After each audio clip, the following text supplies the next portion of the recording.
hello. Happy holidays. We're wrapping out the end of the year. Everybody has their end of the year 2023 lists. You got the infamous Spotify one. You got the less impressive Apple Music one. What do we have? We also had the Steam one. That was fun. The PlayStation one. I don't know if Xbox had one, but oh, I almost hit my tree. It's a fake. It's a fake tree. They're easy. It's fine. So I, like everybody else, have been doing some reflecting on the last year, and it was a pretty solid year for the most part, personally for me. And the reason why is that I just got out and like did things. Like I just started doing things. I think last year I spent a lot of time just kind of like isolated and whatnot. And then this year, I was like, I'm gonna get out. I'm gonna go places. I'm gonna do things.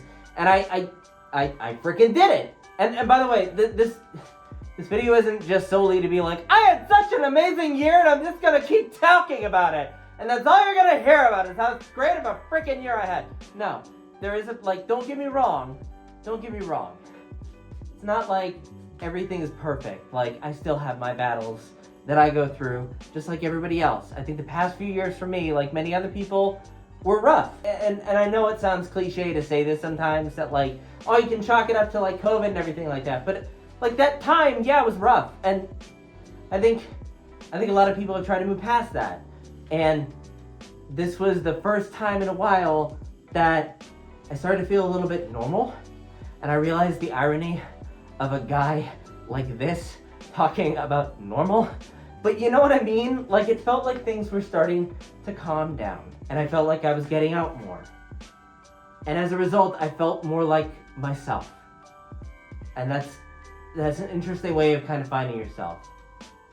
And so, like, I guess if there's any lesson that I learned this year, then maybe I want to take into next year and like continue doing, and it might be a good thing for you to consider as you go into the next year too, is just doing things.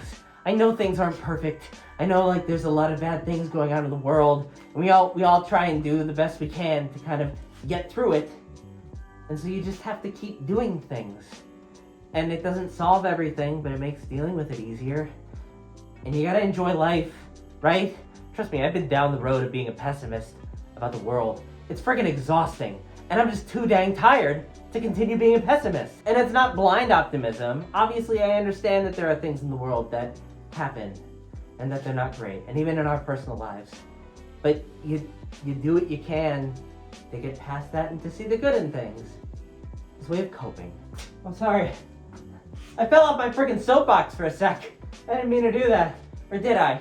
I did, because I was going on and on. I think the lesson that I can impart on you, if you want to try this out for next year, is just get out there more. Do things. Explore. Try something new. As long as it makes you happy. Every time you try something new, it's an opportunity to grow. It's an opportunity to experience something new. And that's great. It's also freeing. It's also freeing to get out and do stuff. I think that was one of the things that I really liked this year, was that it was the first time I felt like in a while that I just said, damn it, I'm gonna do this because I want to. And I did. And it was great. I got out more. And I tried new things. And I'm gonna continue to try and get better at trying new things in the next year. And I'm gonna continue to work on myself, as we all should. I hope you had a good 2023, and if you didn't, I hope next year is a great year for you. Because you know life, it's peaks and valleys. I hope you have a great 2024. I hope you have a great holiday. And I'll see you guys later. Bye!